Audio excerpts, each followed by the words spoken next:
নাতনির লাশ নিয়ে ফেরার পথে সড়কে প্রাণ হারালেন নানা নানি। পাবনায় বাস অ্যাম্বুলেন্স সংঘর্ষে প্রাণ হারিয়েছেন তারা। এই ঘটনায় অ্যাম্বুলেন্স চালকও নিহত হয়েছেন। নিহতদের পরিবারে নেমে এসেছে শোকের ছায়া।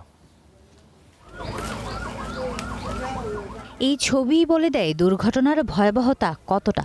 সংঘর্ষের পর দুমড়ে মুচড়ে গেছে অ্যাম্বুলেন্স, ক্ষতিগ্রস্ত বাসও।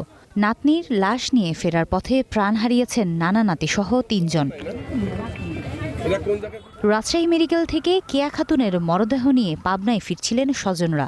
পথে আতাইকুলার সরাডাঙ্গি এলাকায় বাস অ্যাম্বুলেন্স সংঘর্ষ হয়। এতে ঘটনাস্থলেই মারা যান নানি বুলু খাতুন ও অ্যাম্বুলেন্স চালক রাজ শেখ। আহত হন অন্তত ৪ জন। পরে মারা যান নানা সলিম।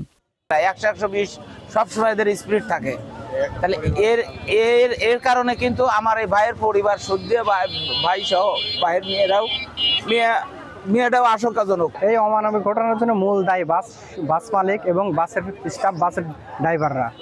দুর্ঘটনায় নিহত দম্পতির বাড়ি সাথিয়ার মাহমুদপুর গ্রামে। আর অ্যাম্বুলেন্স চালক পাবনা শহরে উত্তর শালগাড়ি এলাকার বাসিন্দা।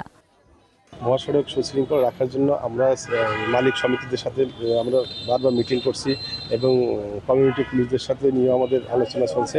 এগুলো আমরা যাতে কোনো মহাসড়ক সুরক্ষিত থাকে, কোনো থ্রি হুইলারগুলো না থাকে, সেভাবে আমরা ব্যবস্থা নিচ্ছি। এদিকে হবিগঞ্জের নবীগঞ্জে বাস ট্রাক সংঘর্ষে ১ জন নিহত ও অন্তত ১০ জন আহত হয়েছে। হিমাতুল জান্নাত, স্টার নিউজ।